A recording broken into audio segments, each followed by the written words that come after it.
This episode is presented by Avalara.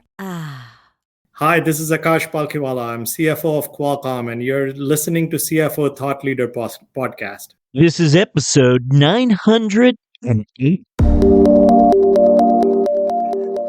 Microsoft experience was so different than anything that I had done before, right? I'd been in manufacturing environments, consumer products. Now I'm in software and services.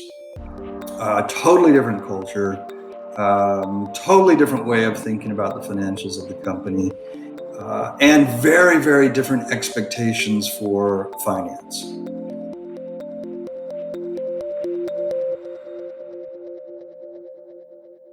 Hi, it's Jack. On today's show, we speak with John Rex, the former CFO of Microsoft North America.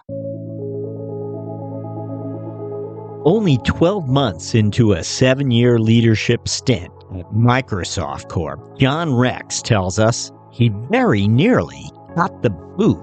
Seated across from his boss, Rex says he was read the Riot Act for having only achieved what the boss deemed to be superficial knowledge of the developer's plus-size menu of products and services. It was then, Rex says, he realized he had to go back to school, and in the months that followed, spent nights and weekends learning everything he could about the nuances of the go-to-market models and licensing approaches that governed Microsoft's revenue flows. What's more, he realized the management style that had served him well for nearly 2 decades needed an upgrade. You'll hear that story and much more on today's episode. We'll begin after this. This episode is presented by Avalara. That's the sound of not worrying about sales tax compliance. Because when you automate it with Avalara, you don't have to worry about collecting sales tax or tracking who and what is tax exempt.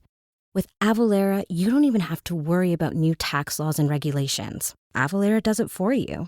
If your business sells internationally, Avalara has you covered with cross-border tax compliance solutions. And when it comes time to file tax returns, Avalara automatically takes care of that too, giving you one less thing to worry about. Avalara has managed billions of sales for small, mid-size, and enterprise businesses, and seamlessly works with your current sales, e-commerce, and accounting platforms. Take the worry out of tax compliance with Avalara. Learn more at avalara.com. That's AVALARA.com.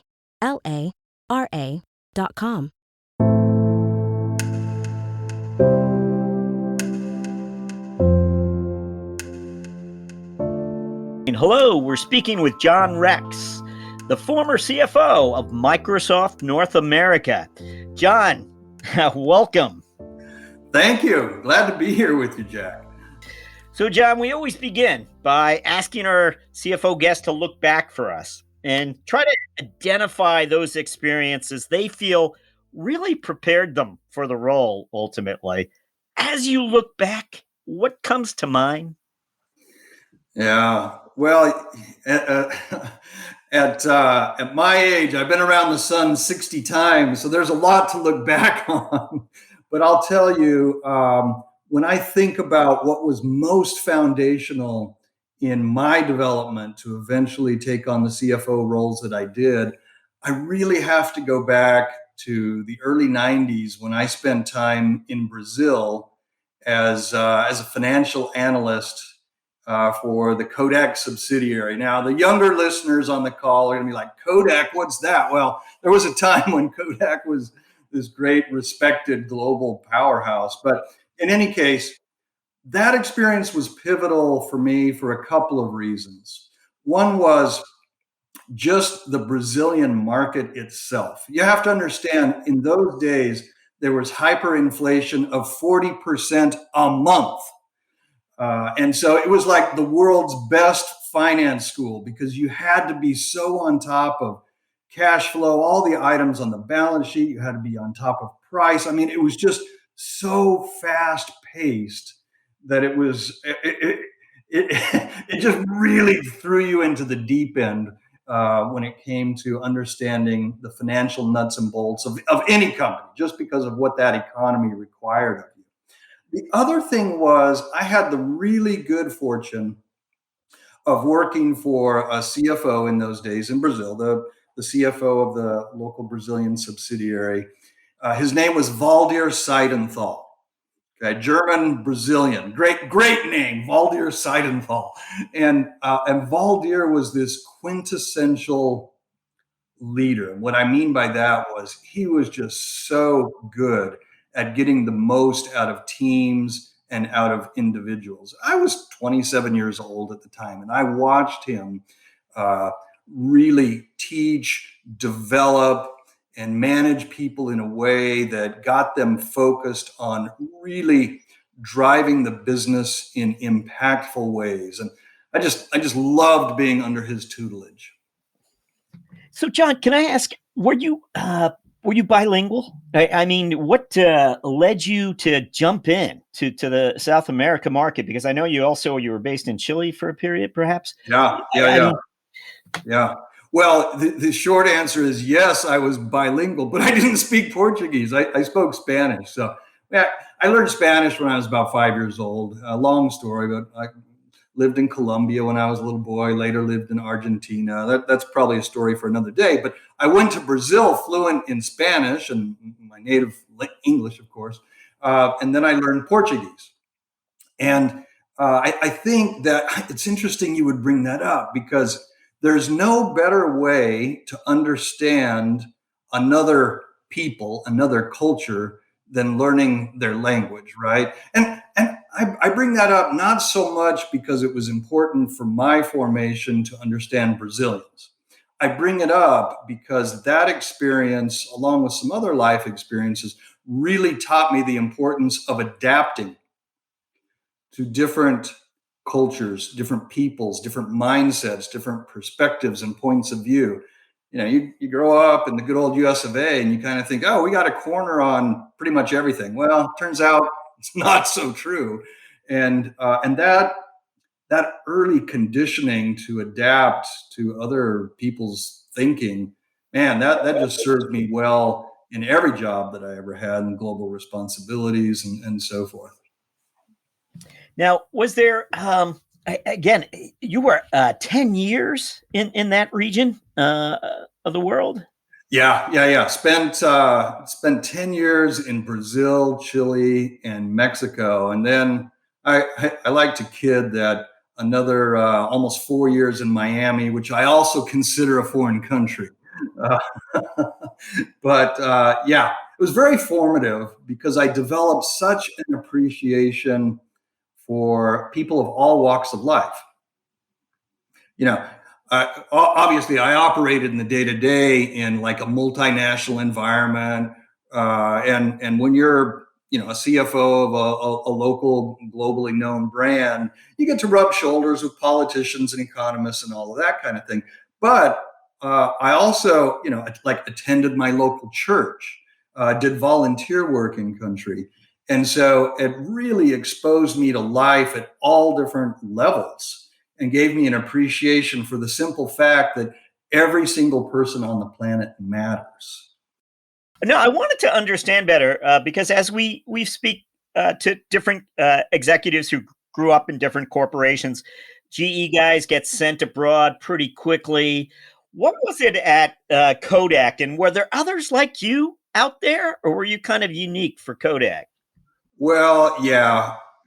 Here's the thing. And those who have been expats, particularly say my generation, will know, like following World War II and up through the 90s, it was very common for American multinationals to send talent abroad to augment their local subsidiary operations, simply because the level of business sophistication in a lot of markets, especially emerging markets, was not there. But that began to change pretty radically in the 90s and into the 2000s. And it became much less common because the talent was now in country. And it wasn't necessary to take an American and put him in Brazil or Singapore or wherever, not as necessary as it had been. Now, there are companies that still do it for people's development, but it's much less common than it was in those days.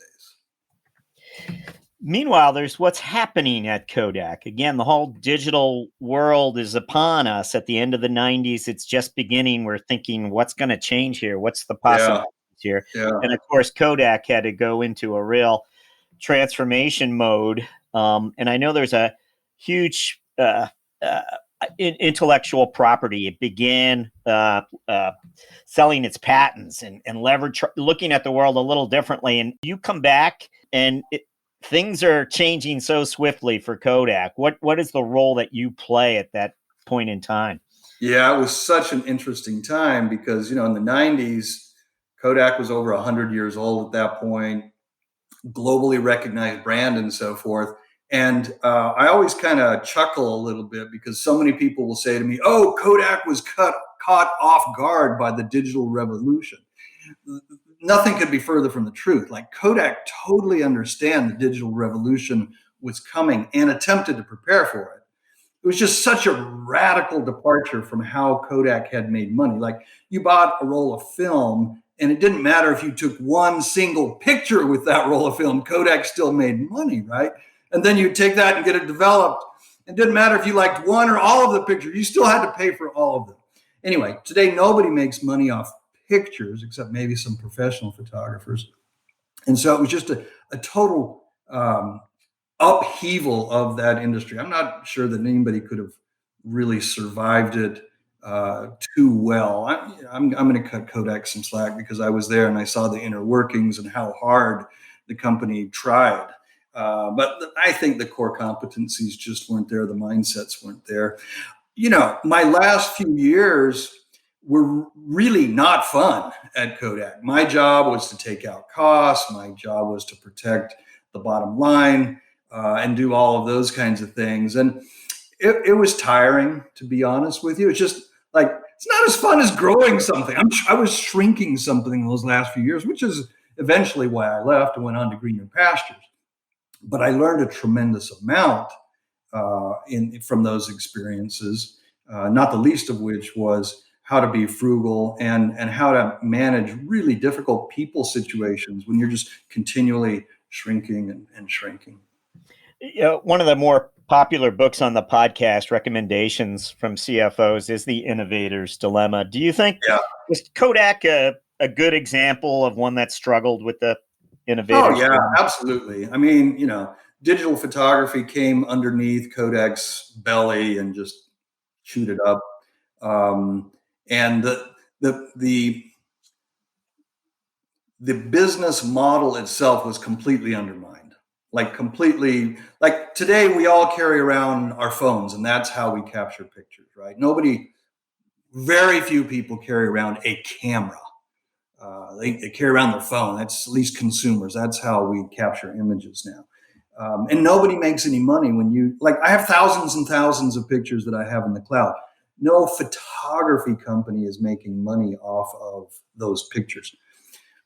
Google and other companies like that have cloud services where you store those images, they're charging you a fee for the storage, but that's like the closest anybody is coming to making money off of your pictures today. So it was a total upheaval.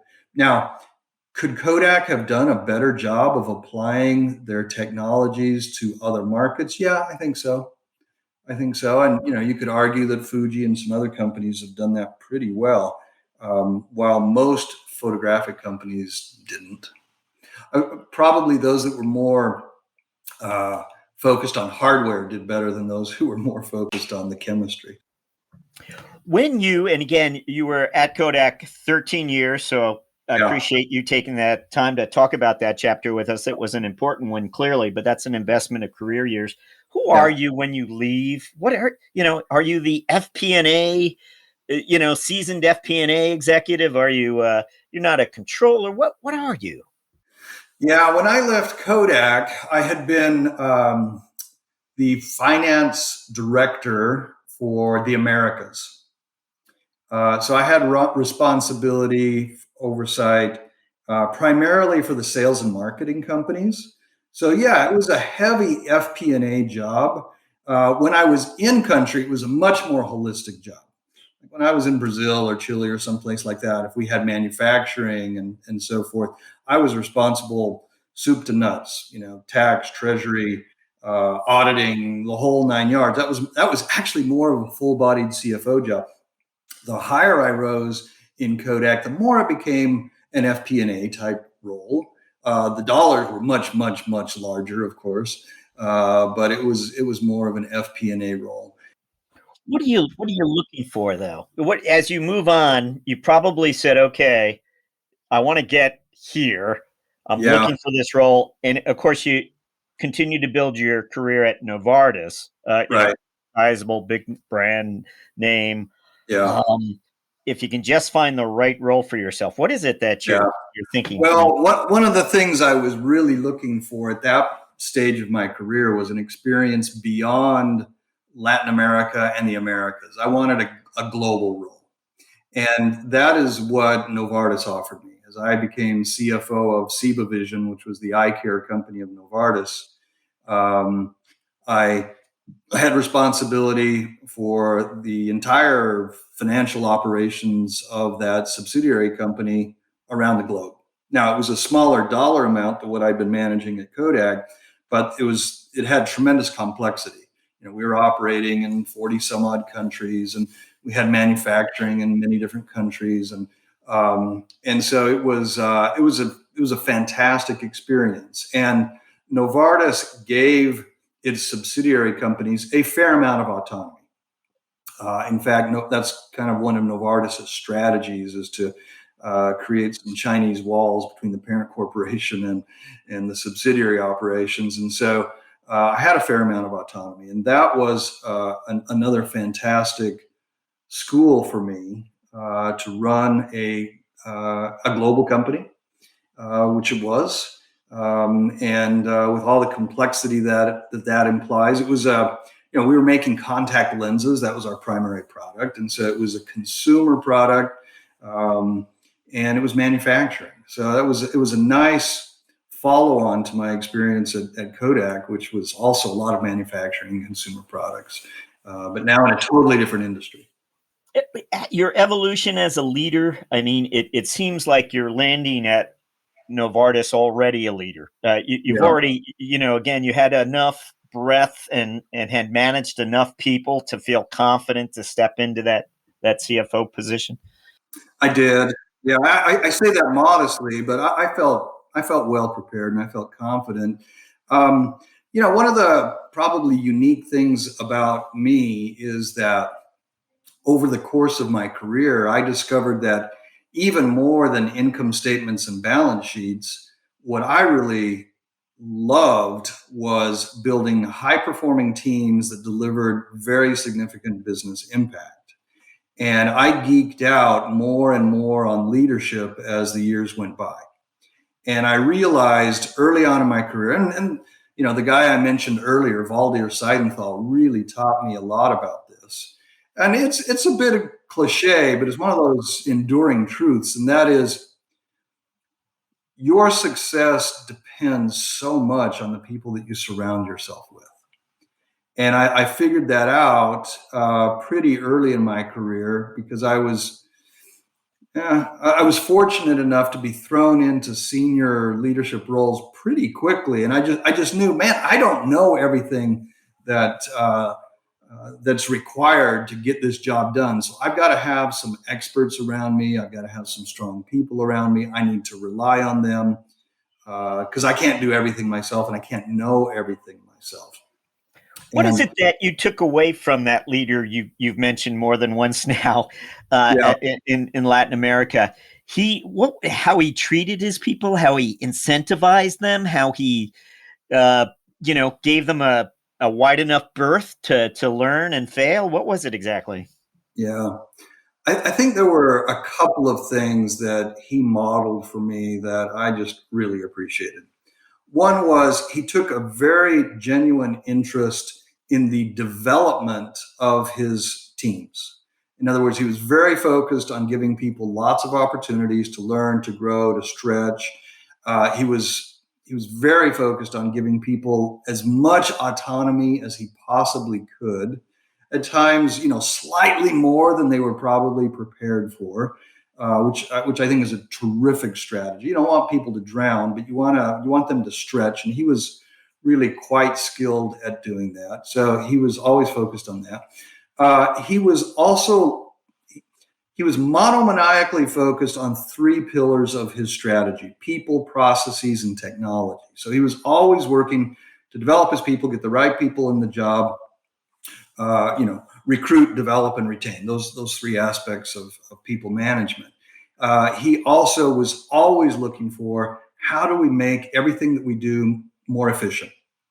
And that was both through process, but he was just crazy about leveraging technology. I think he was ahead of his time, really, in the early '90s and mid '90s, just trying to figure out how can we automate everything that we possibly can. Why? His whole philosophy, and one that I adopted and I believe to this day, is we want humans to do what only humans can do, and we want computers and systems to do the mundane stuff, the crunching that we humans don't need to apply judgment to. So like repetitive tasks, anything that could be automated.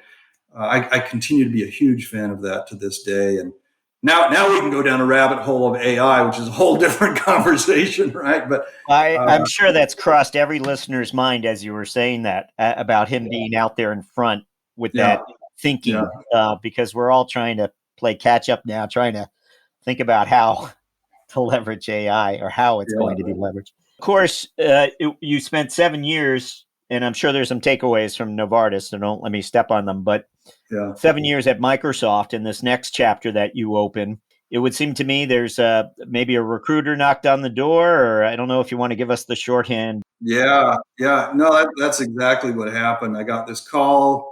By that point in my career, I had developed a reputation as a kind of a turnaround CFO. Turnaround, not in the sense of turning around a company so much as turning around an underperforming finance organization. And so Microsoft, their North America finance operations were not at the state of performance that they wanted.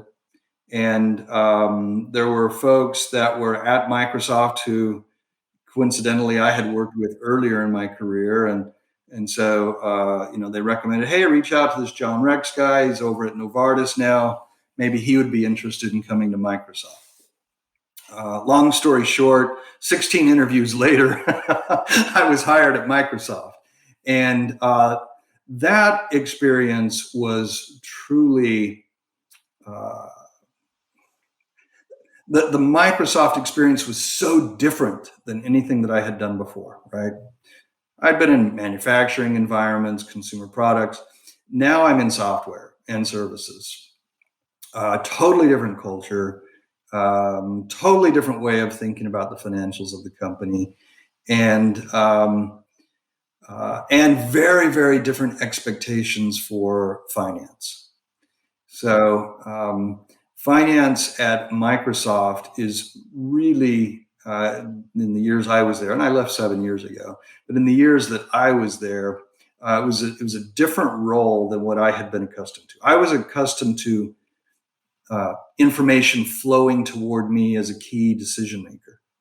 Microsoft, interestingly, has a much more egalitarian type of culture. And so all of a sudden, I couldn't depend on information flowing to me. I had to become a very proactive consumer of information. And Microsoft also had expectations of me, and I'm not embarrassed to say this now. I felt embarrassed at the time, but Microsoft demanded a much deeper understanding of the products and services that it offered into the marketplace than my previous CFO jobs had. And so I almost got fired. After a year at Microsoft, I very nearly got the boot. My boss came to me and kind of read me the riot act around my superficial knowledge of some of the inner workings of our business models and our products and services. And I knew he was right. And I just realized, okay, I have to, like the old saying, what got you here won't get you there. I had to take myself back to college, basically. And I just doubled down on nights and weekends, learning everything I could about all of the products, all of the licensing, everything that I could. And look, it was a very broad portfolio. I was responsible for all the consumer software that our listeners on the podcast today will be familiar with, the Office suite and so forth, but all of the enterprise software, all of the gaming stuff, Xbox and all of those mice and keyboards, and it kind of goes on and on. It was mind-boggling, the breadth of the business. And I really had to bone up. And I couldn't depend on others kind of feeding me information. I had to get very proactive. And that was an important wake-up call for me. And a dramatic change in the way that I operated on a day-to-day basis. When you say that, I wonder just in terms of how you had to engage more with others or different product types of people, not necessarily tied to finance, but broader. Suddenly you realized you had to start communicating with a different set of executives across Microsoft. Exactly. Yeah, that's a good way of putting it. I had to deeply familiarize myself with all of those different businesses, all of the products, all of the services, and the many ways that we sold those products and services. And there's very arcane revenue recognition stuff around all of that I needed to get familiar with as well, because that was part of the go-to-market model that I needed to understand very, very deeply. So, and that meant, getting outside of my finance cave and spending time with people in sales and product and engineering to really understand how things operated. And I look back on it now and I can say it was a fantastic experience. At the time, it was terribly painful.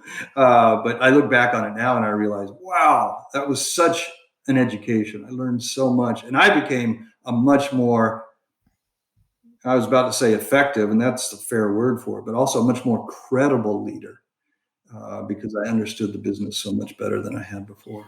When you sort of reprioritized how you went about the role, and I would think that's what it required, you had to spend more time in certain areas. I'm wondering, as you look back, was there how you spent your day was altered fundamentally in some way? And again, maybe it has to do with more outreach to the product executives in different areas. I don't know. Yeah, no, you're right. I mean, it was a curious kind of thing because I redeployed much of my time to outreach conversations with people in sales and product development and engineering, so that I was continually on top of the developments in those areas.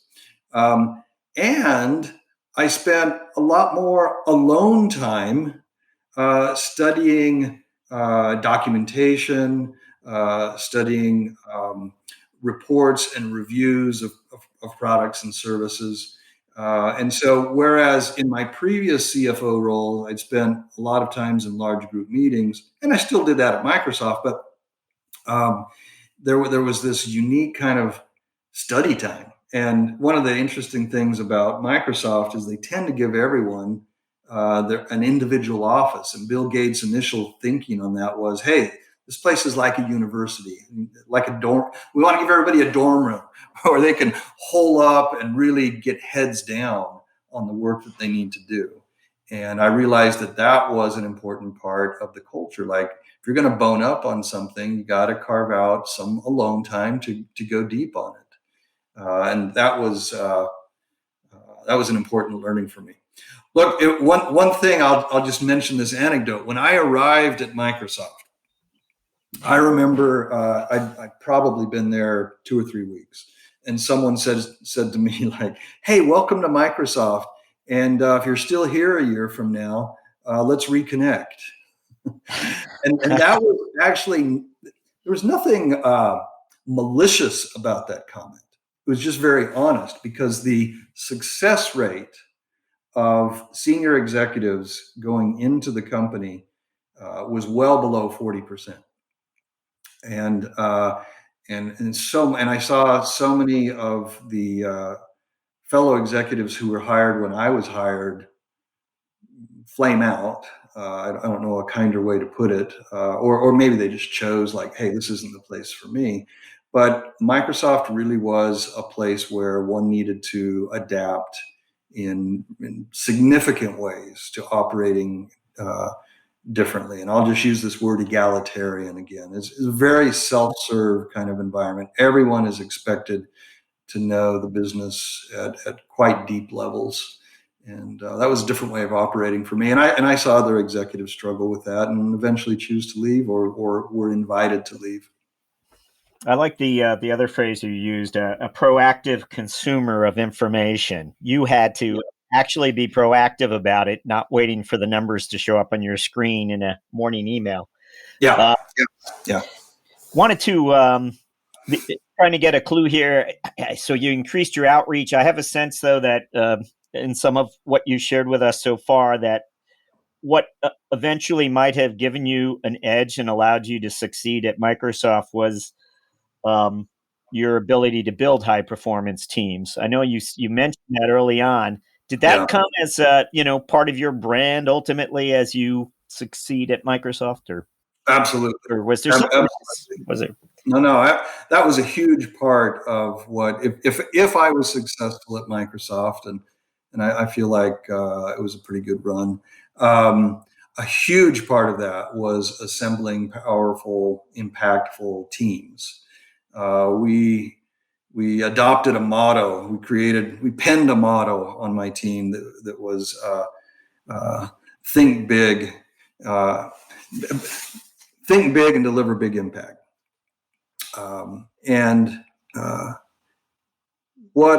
What I found was that I needed to create an environment where people could come and do their best work, and that meant putting their best skills to work.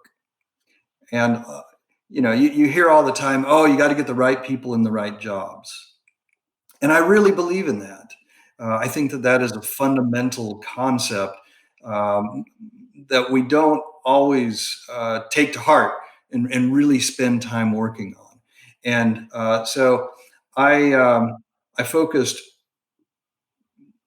I don't know, probably 35% of my time on recruiting. And Microsoft was a big enough place that I could recruit fantastic talent, both externally and internally. But I was always recruiting people who had very high EQ onto my teams, in addition to the strong IQ that they had. So I believe that the most successful leaders are those who have a strong technical foundation. In other words, they have subject matter expertise, and they've mastered that. Fantastic. And that will take every leader so far. And then they hit a ceiling, right? What gets leaders to the next level is the ability to inspire, motivate, and collaborate with others. That's what allows them to scale. And so I was always looking for people that had some kind of natural inclination in those directions, and or who I thought had the raw material to learn and grow in those directions. And at a certain point, what we really focused on was understanding that finance is a service organization. That might sound obvious, but a lot of finance people don't actually behave that way. And understanding that our job was to make the business successful. And that meant always having our eyes and ears open for business opportunities, being attuned to those business opportunities, bringing them to the attention of the organizations that we serve to help them maximize their performance and their results. And one of the things I always wanted finance people to understand is we are not the star of the show. We are the supporting cast. Generally, the sales team is the star of the show. And that's a hard thing for a lot of people to get their heads around. It's like, hey, I spent all, like I'm in this finance career and I think this is really cool and I think I add a lot of value. Yes, but you are a supporting cast. And when you, even as a CFO, as senior as you might be in a company or in an organization, to flip that mental switch and realize my job is to serve. My job is to help this organization, this enterprise succeed. And I have to be proactive, deliberate, intentional, and resourceful to discover new opportunities to create success. And a lot of finance people are not raised that way. And we talked about the 90s and all that. There was a kind of a police culture that permeated most finance organizations in many large corporations for a long time. Like, our job is to police everybody else because they're all, out of control cowboys and we got to keep them in line and we have a fiduciary responsibility. And while all of those things are true, we do have a fiduciary responsibility and the buck does stop with finance. Can never lose sight that none of it matters if we're not growing the business, the top line and the bottom line. None of it matters. None of it matters. I'm thinking about that culture that you outlined for us, that proactive culture of proactive consumers of information. Everybody well educated about the business. Everybody has a handle on the numbers, at least if I'm characterizing this correctly. It would seem the challenge might be for finance to make certain numbers don't get lost. And is there ever a time that you felt the organization might have been missing the point about a certain metric or number, or that maybe there was another metric that needed to begin capturing more people's attention? And how would you go about that? Or, is that like an unlikely scenario? No, it's a very likely scenario, particularly in complex operating environments, right? And I think that what I found to be kind of a secret sauce, if you want to call it that, is marrying up this attitude that I mentioned a moment ago of always being focused on how do I serve the business, how do I grow the business, how do I forward the business, marrying up that proactive, resourceful attitude with fantastic analytical skills. Because here's the thing, most finance people are in fact well equipped by nature to be very good at analytics. And many of their business partners are not particularly skilled at that. And so when good finance people are approaching their work with an attitude of service and bringing to bear a higher, I'll even say more sophisticated skill set when it comes to analytics, that is sort of the pixie dust that really can bring about significant change. I'll tell you a story. There was a guy on my team at Microsoft named Gustavo, and he was responsible for a certain market in North America. And he was crunching a bunch of numbers, doing all these analytics, and he found all of these customers out there in the marketplace that had been sort of inadvertently neglected because they weren't big enough, if you want to call it that, to really merit a lot of attention. And yet, in the cumulative, they were a significant segment of the population and could really contribute to the bottom line. And so he went to the sales organization and said, look, here is this smattering of gold flecks that I have found in our marketplace that we're kind of neglecting. And if you want to hit your quarterly numbers this quarter, here's a gold mine for you. And but he didn't just like toss it over the fence and say, hey, good luck with that. He was proactive enough to pull together that sales organization on a weekly basis and say, hey, here are the opportunities. And he wasn't getting directive exactly, but he also wasn't just letting it fade off into nothing. He was being proactive, stepping into the breach and making the conversation happen and bringing the data to bear that could forward the conversation. And it had, if I remember my numbers right, it was like a $12 million opportunity in one quarter. Like, okay, that's not chump change. Way to go. And that's the kind of thing that, from a mindset perspective, I held up as a frequent example of bringing together data analytics with proactivity and kind of the servant mindset that I was talking about a moment ago. Let me ask you about the CFO today. And again, I know your tenure ended a number of years ago, but you are a close observer. You're still very active serving CFOs today, I would imagine. What would you tell us about this in your observation over time? How has this role changed? And here we are, 2023. It's a very different role, or how do you look at it? Yeah. Well, I'm going to take the liberty of extrapolating what I'm observing about leadership and how that applies to CFOs, because I have a very hard time separating these two concepts, right? The seniors, a CFO versus other senior leaders. There are some things that they very much have in common, but I'll couch it from the perspective of CFO. I alluded earlier to this kind of police mindset. And I would say over time, particularly in American business, we reward people for knowing their stuff. Now, there's nothing wrong with that. Like, you need to know your stuff. And by the way, I just spent 5 minutes a little while ago explaining how I needed to bone up and really know my stuff at Microsoft. So knowing your stuff is just vital. But the evolution that I see happening in the business world, and this fully applies to CFOs, is that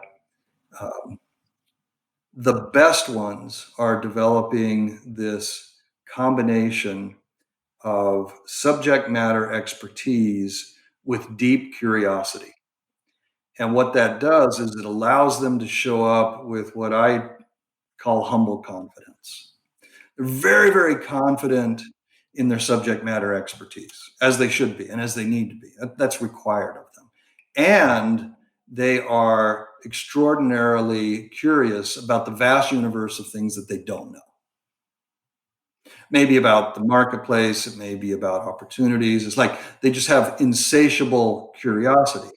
And as a result, they show up in virtually every instance as not arrogant, even though they know so much. They show up as, like, again, I'll just use the term, they show up as humbly confident and curious.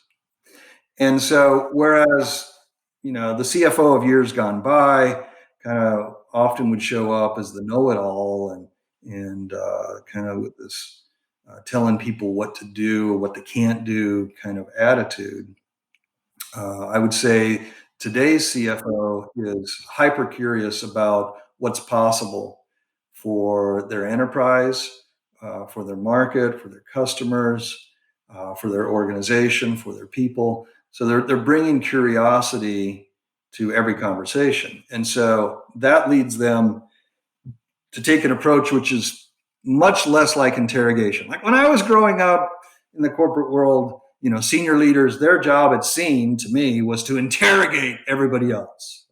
I felt like it was a dental visit. Every time I went to a strat review or a quarterly performance review, it was like a dental visit, right? The best leaders today have a different approach. They're just wildly curious about everything. And they bring that mindset of curiosity to every conversation. And it has a multiplying effect because it encourages people to think beyond their normal boundaries, even their normal boundaries of propriety. In other words, I can't say this because the CFO is in the room, or I can't say this because it's inappropriate for me because I'm too junior or whatever. an effective CFO today is just cultivating this mindset of let's talk, let's explore together. There's a school of thought called mutual learning, and I'm a huge advocate of it. And so they're cultivating mutual learning. Now, that doesn't mean they abdicate their responsibilities or don't appropriately wield their authority. They have to continue to do that, but they don't do it in an arrogant, know-it-all kind of way, and it just generates so much more out of the people they lead.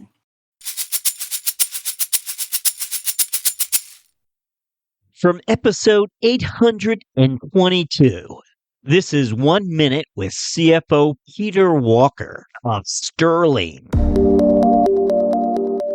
In that current state, I did not have visibility into my gross margin by client.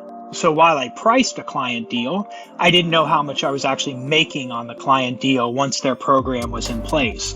So the other thing that I did was in the API integration with the data providers is I tagged the actual client in that API, and then I created the automation on the back end so that I was able to not only, say hundreds of hours in invoice reconciliation that's a totally non-value added activity to an organization, but I was also able to create client level P&Ls that now I can sit down with my business leaders and have a conversation around.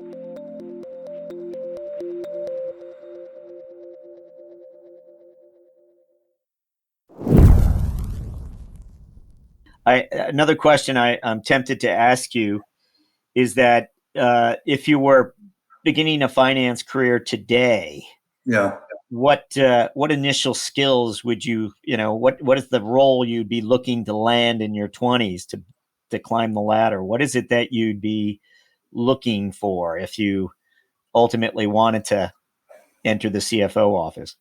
Yeah. Well, there are two things that come to my mind. First is I do think it's important for young executives in their 20s who are on the finance track to get clarity on whether or not they want to become a specialist or a generalist. That's like question number one. Do you want to become a CFO? Because if you're going to be a CFO, you're going to be a generalist to a certain degree, as opposed to like becoming the head of tax or the head of becoming the treasurer or something like that. Like, do you want to take one track and really double down on it and become an expert and so forth and stick with that, which is a perfectly viable career path, right? Or do you want to pursue a broader path, which will lead to a CFO type role, maybe a CFO of a standalone company, maybe a CFO of a business unit or a division or something like that. So that's question number one. If then you choose, okay, I want to prepare myself to become a CFO, then I think that it's I'm going to put it into two buckets. One is developing a portfolio of technical skills that give you the credibility to eventually position yourself as someone who could be a CFO. And what I mean by that is just gaining a variety of functional, financial experiences, such notches in your belt, if you want to call it that. FP&A is always going to be one of them. Treasury may be one of them. Tax may be one of them. Like spending some time in those areas so that you have a good, broad, solid understanding. Accounting may be another one. I know I mentioned that one last, but I was an MBA, not a CPA, so that's just I have that bias. So that's kind of thing number one, getting that portfolio of experiences. I'm a huge fan of, if possible, early on getting responsibility for a full business, whether that's a small company or a subsidiary company, but really like being required to look across the entire business early on. just provides a perspective that you can't get any other way. And large corporations tend not to offer those kinds of experiences very frequently. And that's why I mentioned subsidiary companies. And the expat packages aren't nearly as rich as they used to be. But maybe you say, hey, what the heck? I'm going to go to name your country in Asia or Europe or South America. I'm going to go there and I'm going to be a local subsidiary CFO for a number of years. Just such a rich, rich experience. And you have so much autonomy and responsibility. So that's thing number one, gaining that portfolio of functional/technical expertise. Thing number two is really becoming a student of leadership and understanding that your job eventually is going to be much more about influencing, building coalitions, communicating, inspiring, motivating. That's not to say that the technical aspects of the job become unimportant. I don't mean to say that at all. They become table stakes.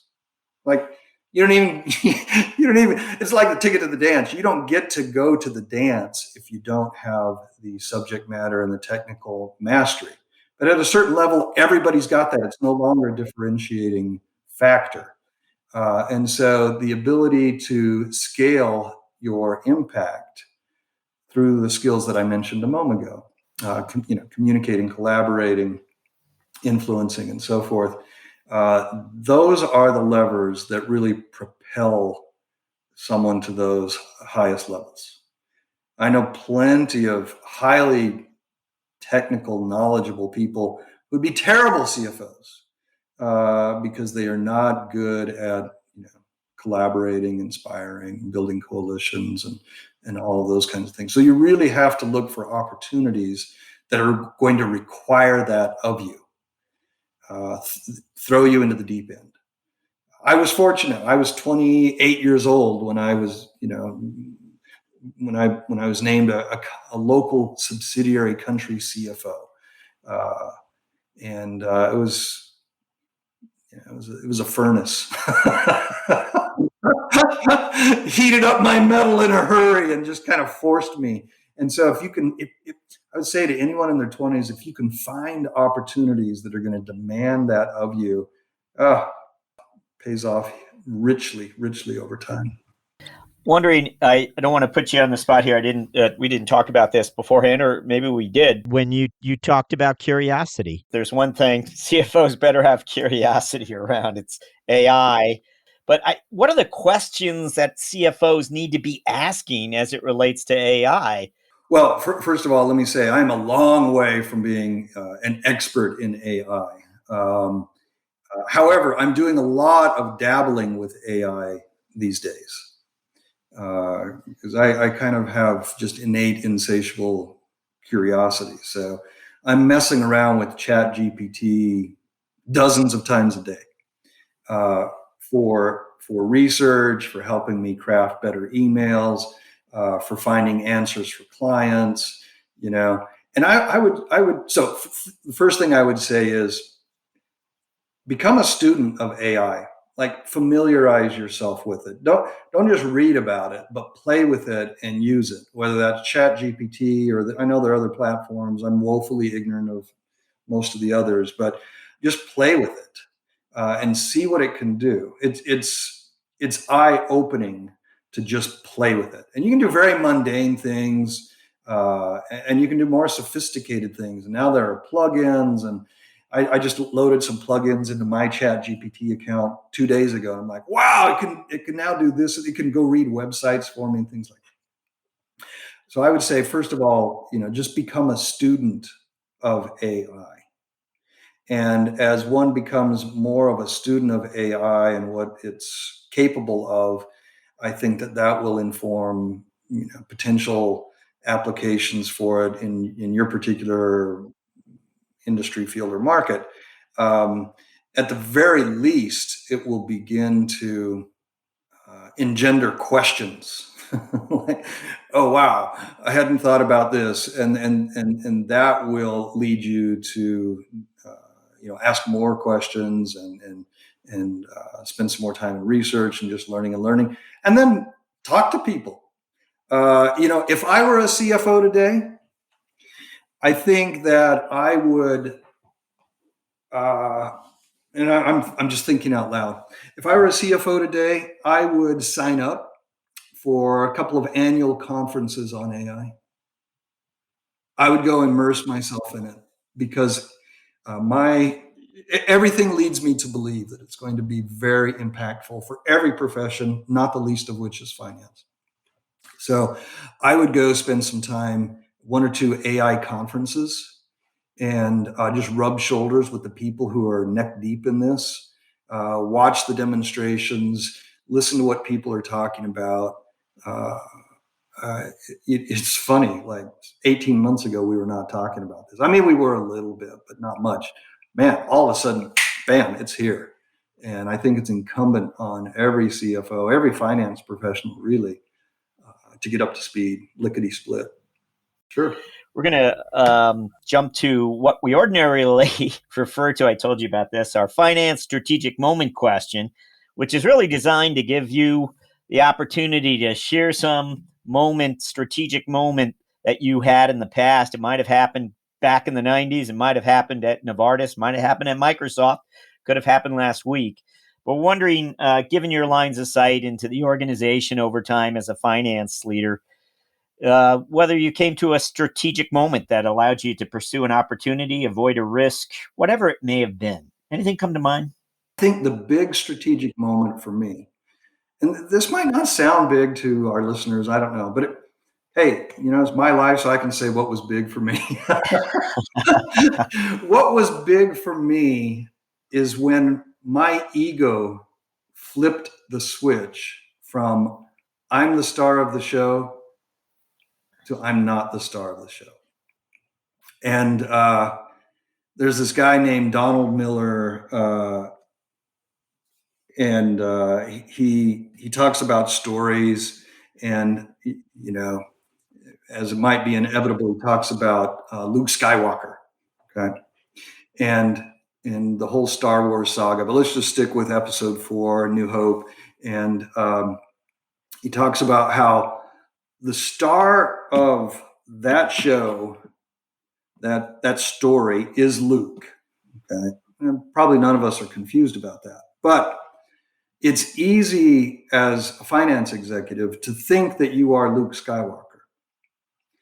And actually you're not. Let me explain myself. Luke's journey is, he starts off as this kind of country bumpkin, and then he comes across Obi-Wan Kenobi. And Obi-Wan Kenobi introduces him to the Force and basically sets up this situation where Luke needs to master the Force to save the universe. Like, oh, wow, okay, so that was kind of a big deal. And if he does it well, all ends well. And if he does it poorly, all ends badly. And so what I think when I talk about the switch that flipped for me was when I realized that I was not the Luke Skywalker in the show. I was the Obi-Wan Kenobi.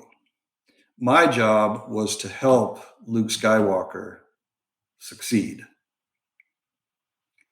And most high-performing, type A, assertive executives tend to either consciously or subconsciously think of themselves as the star of the show. It's all about me. And look, there's nothing wrong with ambition, and there's nothing wrong with some fire in the belly and like get her done and all of that kind of thing. But what I realized was that my impact and influence increased exponentially when I understood that my job was to serve the business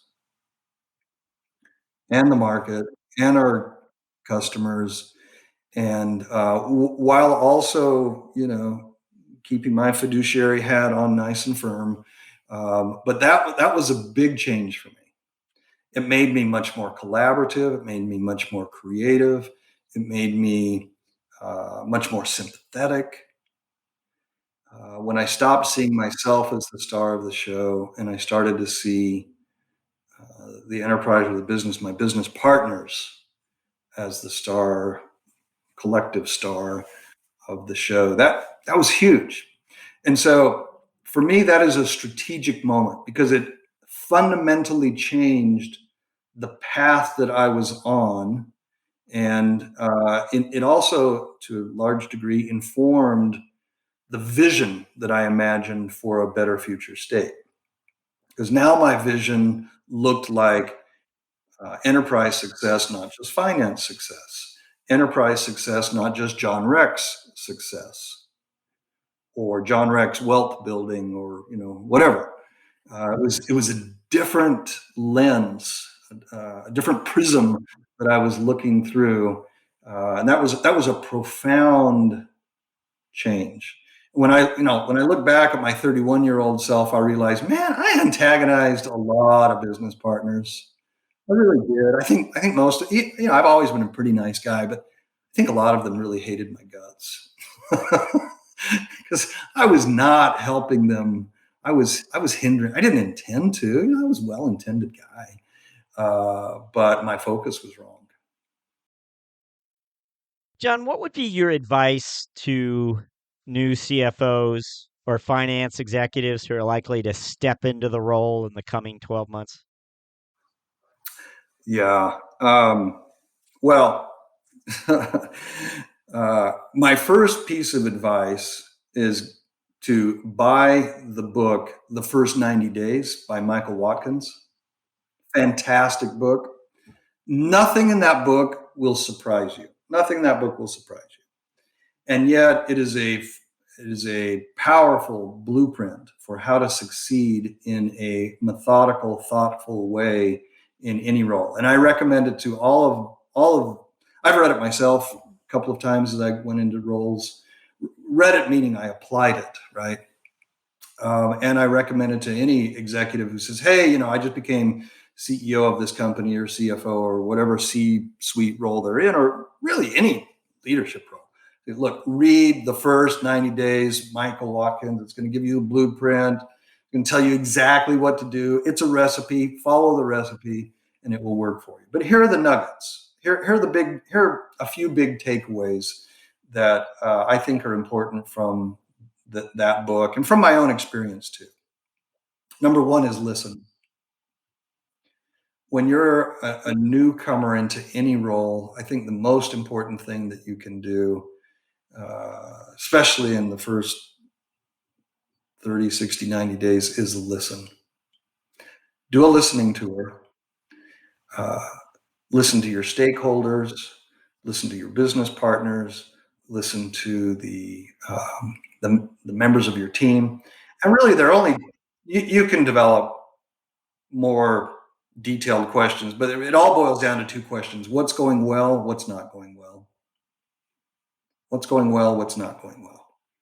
You can develop permutations of those two questions, but those are the two basic questions that you want to ask all of those people.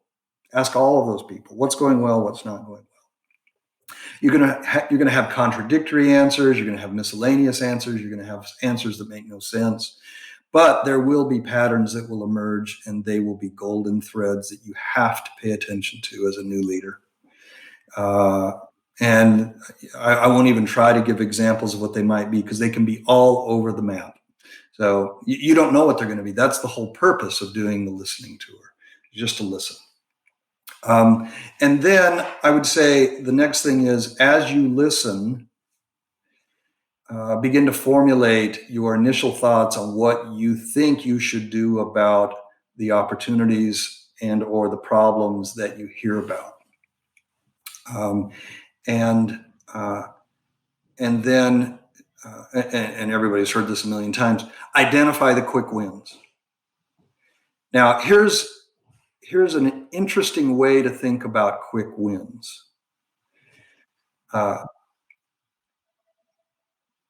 You can use a 2x2 matrix where the vertical axis is value and the horizontal axis is cost or difficulty. So you'd say, okay, well, whatever is high value and low cost or difficulty, do that first. That's actually a great way to identify quick wins. But I would add another dimension to it. And that is, what are the quick wins that you can deliver that especially leverage your unique expertise? And it's such an important concept that I'm going to take the liberty of repeating it. What are the quick wins that you can deliver that leverage your unique expertise or your unique genius? That's another way of putting it. Because we all bring something unique to the game, right? So, because when you do it that way, you're delivering something that has your signature. And that gives you early credibility that you need to create the momentum for your success over time. Jack delivered, this quick win. Nobody could have done that before. Wow. Look at the skill set that Jack brought to that. It gives you a degree of instant credibility that is so important. Now, that's not to say that, you're not going to be looking for other quick wins that don't necessarily leverage your unique genius. But when you can, look, if all of them leverage your unique genius, that's a bonus. But I would say that's really important. Couple of other ideas, and then I'll stop. I could go on considerably on this topic, but the other one is you have to do fast an assessment of the talent on your team. And you have to be brutally honest with yourself. Given enough time, you can develop anybody, but you don't usually have that much time. So given that a new leader is typically under the gun to deliver quickly, we're talking probably months and quarters, not years, you have to very quickly assess whether the team that you have can deliver that mission in that time frame. And if the answer on any individual is no, then there are two subsequent questions. Can I develop them quickly enough, or do I need to reposition them? And just don't fool yourself. Your success is dependent on the people that you surround yourself with. That's the definition of scaling, right? If you don't surround yourself with fantastic, effective experts who are smarter than you at what they do, you're relying solely on yourself, and that is not scalable. So you have to do a very quick team assessment and then put in place the appropriate plans to either reposition people or develop them. Now, I say reposition, and some people might think, oh, he's using a euphemism for fire people. Well, you may need to let some people go. I agree. But I like the word reposition because I truly believe in a capitalist economy. Even if you let someone go, you're repositioning them for better success in a job or industry or company where they are better suited. And I believe ultimately that is virtuous and kind to help someone do that. But you may also be repositioning them within your organization or your company. And, that's probably a more accurate use of the term reposition. But in either case, you got to get the right butts in the right seats, or you cannot succeed. So that's my short list. There's a much longer list, but that's the short list. We've been speaking with John Rex, former CFO of Microsoft and tour of duties at Novartis and Kodak. John, thank you for joining us on CFO Thought Leader. Oh, it's been my pleasure, Jack. Thank you very much.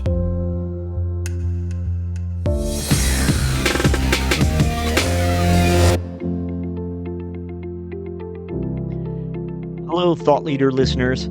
As you have perhaps already heard or even seen, we're now featuring the career lessons and moments of strategic insight shared by our CFO guests as Thought Leader videos.